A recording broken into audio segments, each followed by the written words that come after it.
W stands for water. I kind of gave you it there for you. But how important is water? Very important, very much so. You know, how many of you have done anything with water, like, you know, typically when we consider external application of water, we think of hydrotherapy. How many of you have ever done hydrotherapy before? A few of you. How many took a bath either today or yesterday, or a shower? Okay, good. So everybody has done hydrotherapy. Very good. And hydrotherapy is just the use of water for a therapeutic purpose. So when you're drinking water, that could also be considered hydrotherapy. You know, most of you, by weight, is what? Water. Is water. Yeah. Absolutely. I forgot the percentage. Yeah, except it depends on 70, your age, 75 to even 80%. But actually what they'll say is your percentage by weight of water goes down as you age. That really shouldn't be. That just is what happens, but it doesn't need to be the case. So we'd like to maintain that and drink plenty of water. We'll talk to some of those benefits. But, you know, by weight, you're mostly water. Reason being is all your cells in your body, they move around a lot better in water. You know, oftentimes, like if you get a cut, you get an abrasion or something, you get this fluid, clear fluid, hyperfiltrate of the blood there. Well, that makes a very good environment for white blood cells to be able to move around, to bring prostaglandins, to bring skin, endothelial cells, everything over to where it needs to be. And it just makes a good environment for that. So moist cuts, keep moist. But speaking of water internally at least, you know, your circulation is so crucial. What does the blood do that is so beneficial for our body? And we'll tie it into water. What are some things that the blood carries or does? Oxygen. Oxygen transfer. What else is transferred in the blood? Nutrients. What kind of nutrients? Or just, you know, nutrients is a broad term, but, you know, hormones, glucose, prostaglandins, everything, matter of fact, is almost transferred by the blood.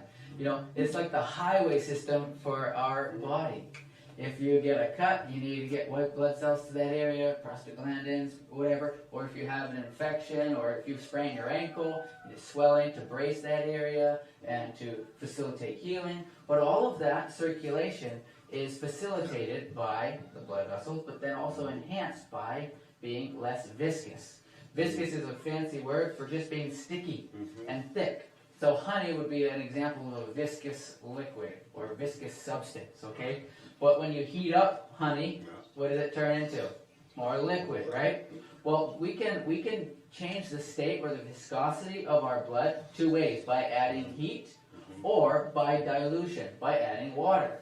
So the best way to decrease the viscosity of your blood is simply like this. I'll show you. Possibly one of the single best things you can do for your health. Because if you have thick blood, it makes it very difficult for your heart to pump that blood through your vasculature. And I'll tell you, you've got something in your blood called red blood cells, which is actually how the oxygen gets transferred throughout your body, and specifically it binds to the hemoglobin, that protein that's on the red blood cell. But you have some blood vessels some capillaries that are half the size of a red blood cell. So you're like, well, then that doesn't make sense. How does the red blood cell get through that capillary bed to continue the circulation? Well, actually, that red blood cell has to bend in half, okay? The red blood cell, literally, that biconcave shape folds over so it can fit through the capillary bed. Well, the thing is, if you have really thick and sluggish blood, what do you need to do to get that blood through that small capillary? And so all those red blood cells don't just get clogged and blood can't go through, and then you get ischemia further on. You get what do you do if you're having trouble getting some fluid through a pipe? You lubricate, or you increase the pressure, right? And that's oftentimes what happens with actually it's actually the leading actual cause of death worldwide, high blood pressure, because it contributes to so many other diseases.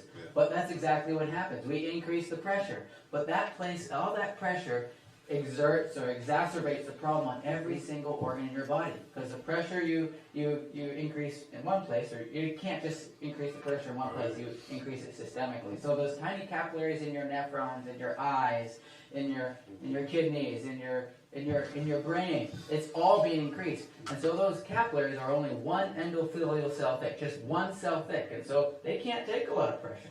But as you increase, then they can have more opportunity to burst, to rupture, but also to try to deal with the increased pressure, they start forming scar tissue. And we call that arteriosclerosis, so that it can be stronger, so it can resist the pressure that's constantly being placed on it.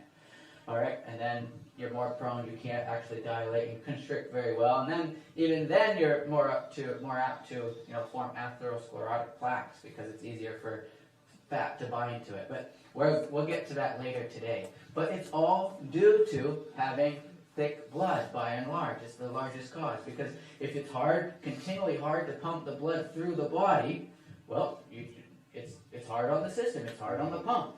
So all we need to do is drink water to decrease the viscosity of that blood, so that it's easy, so it flows very simply, and we can have a lower, our heart doesn't have to work as hard, lower blood pressure. So, can't overemphasize that enough. Actually, I'll just say this, the tiny capillaries in your eyes are among the smallest, and so oftentimes when people have high blood pressure, uncontrolled, the blood vessels in their eye, you can actually look with a ophthalmoscope, and you'll see either blood vessels under stress, or even you'll see lesions where they've already burst and there's scar tissue surrounding them and stuff. So oftentimes you can see somebody's the condition of their blood vessels just by looking with an ophthalmoscope into their eyes. But what happens when they burst, the blood flow to the retina is no longer there, and if you don't have blood flow to a certain area, what begins to happen? You atrophy, or it dies. It doesn't have the life of the creatures in the blood, so if you're not getting life there, that retina is not getting nutrients. So, yes? I had an eye stroke in April. Yeah. And it took the sight from my right eye. The prime example. And so there's a variety of things that can contribute to that, whether it was this one or not, or maybe. But the thing is those blood vessels burst, okay? But if we're drinking more water, this is not the only thing, might not be the reason why it happened to you, but it is statistically the leading cause of hypertension, just not drinking enough water. And so if we have very thin blood, not very unhealthfully thin blood, but easy for our blood to flow through those tiny capillaries, well then our heart doesn't need to raise the pressure to be able to get nutrients to that area. So the moral of the story is drink water for your blood, for circulation. So if you have high blood pressure, somebody that does, drink water. So that's just from a circulatory standpoint. But, Jerry brought up something about, arthritis. Oftentimes, the arthritis is, due to or caused by the rubbing between the joints, right? The synovial membrane and the synovial fluid within there is actually not very high, it's not very full, and so you have more rubbing of the cartilage in between, and then eventually that cartilage gets worn away, and then if it's very severe, you get bone on bone osteoarthritis, right? Well, if we are well hydrated, we can keep those synovial membranes full. They're like 99% water. And so that's one thing why these animals and babies, they're moving all the time, because as we move, we're bringing circulation to those joints. We're increasing the circulation. And so when we increase the circulation, we increase the hyperfiltrate that is coming to there, which can fill up the synovial membranes. We actually fill them up. So the first thing you do is you start moving. All right, when you move, you increase the metabolic activity, which increases the circulation to that area, which fills up those balloon sacs you can think of, and those bursas, and all these things that help to reduce friction and inflammation. So drinking water will help to limit that arthritic pain, especially, it's best to work to prevent it. But as we drink water, we're increasing the ability for us to circulate blood flow, and so if you already have something like arthritis, well then, drinking more water is going to help nutrients get to that joint, to be able to bring the nutrients to there. The prostaglandins that the cartilage needs to fix it. So drinking water will help lubricate joints, make movement less painful. Think about it. If your joints are like this close, well, you can add some more cushion, so to speak, right? And you have more separation, more mobility within that joint. That's a very simplistic way to think about it, but it is sufficient. So another thing about the water we spoke of a little bit last night is, with that, so everything in our body is predominantly water, not only our blood, but also the cerebral spinal fluid in our brain, right? When that cerebral spinal fluid, if it's not very thin and fluid, it can't get to all the nooks and crannies of our brain. The brain's got all sorts of folds in it, and it helps to house these neuronal synapses. But oftentimes, our brain is active and it's metabolically active, and the result of metabolism, there's byproducts, and those byproducts need to get out of the brain. And how it happens is when we're sleeping, the blood vessels constrict a little bit, and that allows space for the cerebral spinal fluid to go into the brain and wash out the brain. Like you're washing off the car, get all that salt off, get the debris off. Well, the cerebral spinal fluid has, once the blood vessels constrict a little bit, it gives some active. Well, if you have very viscous cerebral spinal fluid, that's not going to be able to do that very well.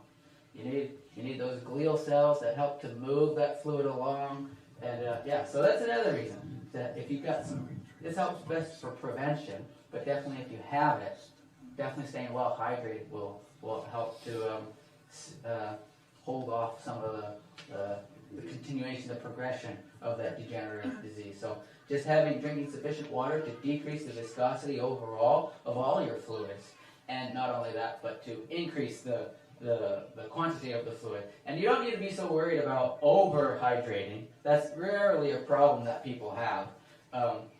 There's not even a statistic for how many people overhydrate because it's not even an issue.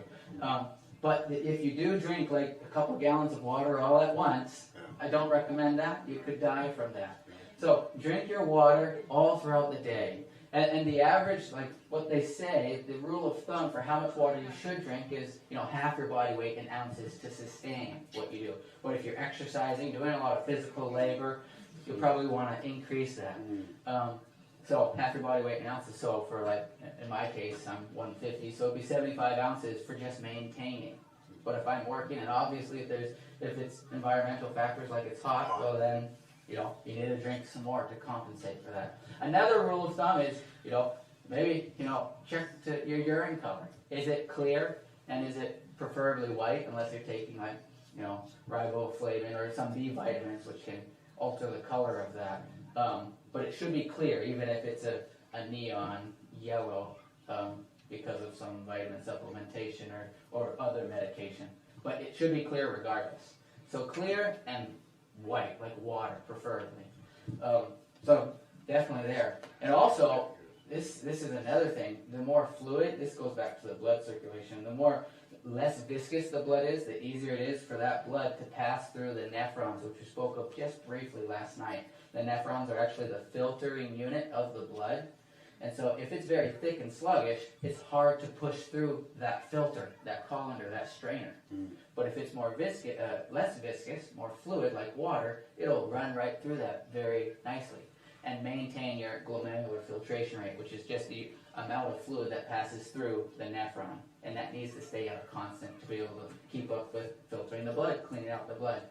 So drink lots of water. The rule of thumb is 8 ounces or half your body weight in ounces, or till your urine is clear. That's usually what I go by. So drink lots of water and bathe regularly. I like to bathe daily, but that helps to wash the skin off, clean off your sweat. The byproducts that you're sweating out tend to stay on your skin unless you wash them off. And so your body's trying to get rid of those toxins, so let's not just leave them on the skin, let's wash them off. There's also external applications of water that we may get into later today, but doing hot and cold to help facilitate better circulation. You've ever washed your hands in hot water before? What color do they get in hot water? Red. Yeah, red. Why is that? Because it's dilating the blood vessels. So you're increasing circulation to that local area, hyperemia, right? But then if you switch to cold, what color do they get? White, because you're constricting the blood vessels. So you're decreasing the hyperemia in that area. So you can augment your circulation by putting your hands in hot water, or your whole body, or your foot, increase the circulation to that area, and then put your foot in the cold, constrict the blood vessels. So you're acting as a thermal pump. You're really helping your heart, actually. And so you're doing a number of things when you do that. But by putting your foot in the hot water, you're bringing nutrients to that area. If you sprained your ankle or something, or you need to repair the tissue in that area. And then when you do the cold, you're pushing it away. And so your circulatory system is a one-way street, always. So anything you do to it, you're always bringing new nutrients to it. like she said, we want to make sure our blood is loaded with the good things by our nutrition, what we put into our bodies. And then we want to circulate that blood throughout all of our tissue through exercise. And if we need a little help, and drinking water to be able to facilitate that circulation. But then if we want to augment that with some specific treatment, like hydrotherapy, we can augment that to a specific area. That's not the only benefits of hydrotherapy, but that's a significant one. And actually, that dilation and contraction alone is beneficial for your vasculature. It's literally stretching the blood vessels when you do that. And it's important to stretch your muscles. Yes. Do the range of motion you want to keep. I like to say, your mom maybe said, brush the teeth you want to keep. Well, do the range of motion that you want to keep. So any range of motion that you don't want to be able to do, if you don't want to be able to raise your hand above your head, then you don't have to do that. But if you want to be able to raise your hand above your head, you've got to do it daily. So do the range of motion you want to keep, and to help facilitate, drink plenty of water to help keep your blood pressure down and increase circulation, because the life of the creature is where? In the blood. Hormones, nutrients, glucose, everything is in the blood. So we want to keep that circulation very good. So we've got water, and then what would be the